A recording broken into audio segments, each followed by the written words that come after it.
Hey, it's Mr. Johns. Welcome back to Coding in Scratch. And we're going to just make a couple minor things happen today.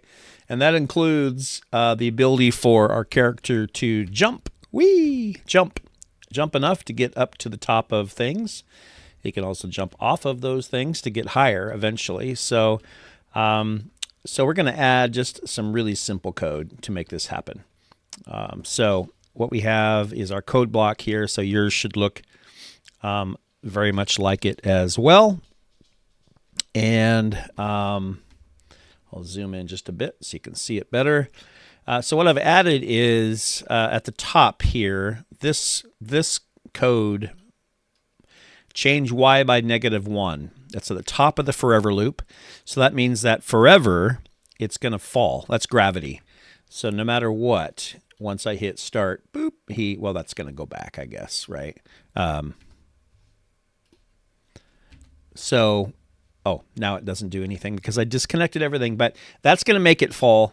And then everything else in the main block is the same. So when he jumps, he falls. And the jump code is down here at the bottom. So I just added this block, change y by -1. No, that was already there. It's this block. If touching the ground and the up arrow is pressed, because we have that and, that's a operator. So look for the and right there. That basically tells it you cannot jump if you are in the air, that double jump thing. Now, maybe you would want to be able to jump in the air.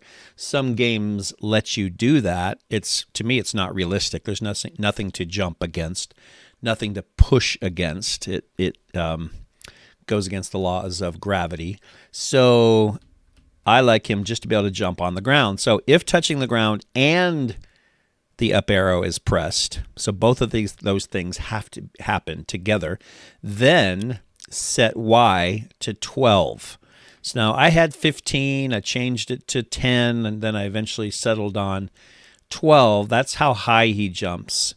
So I'm going to snap that back in place. And then at the bottom of that is change y by 1, +1. So the net result is when I press up and he's touching the ground, see, I can't jump again, won't let me. He has to be touching the ground. He goes up 12, and that's just high enough. I wanted him to be able to just get to the height, so I matched that to the height of the hill. So it'll all be based on that. So that's how high he can jump, and that's important to know. And then I also changed the speed. I didn't like how slow it was. It was 0.89 for speed. Stop, go. And that seemed a little slow, just a little bit to me. That's okay.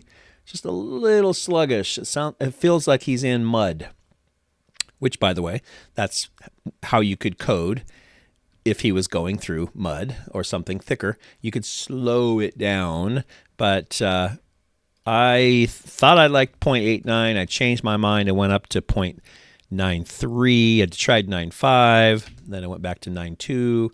It's just personal preference. So this just feels natural. Now, the faster he is, the longer he can jump as well. So play with it until you are happy with how fast or slow it moves. And so those are the changes I made just recently. So I changed the running speed x times 0.92.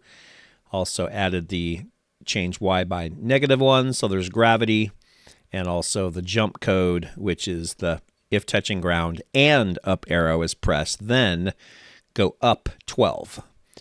And at the very bottom, change y by 1. So simple, short. I didn't want to combine anything else in this episode because the next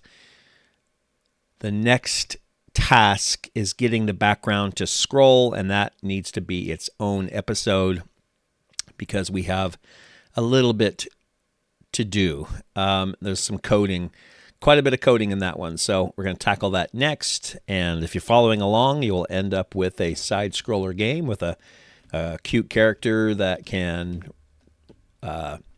run and jump and eventually maybe collect some collectibles, avoid enemies, who knows, fight enemies, find hidden treasure, etc. Whatever you want your game to be, whatever. That's the fun part of Scratch. So thanks for joining me in this very short episode. I'll catch you next time. But for now, Mr. Johns is out.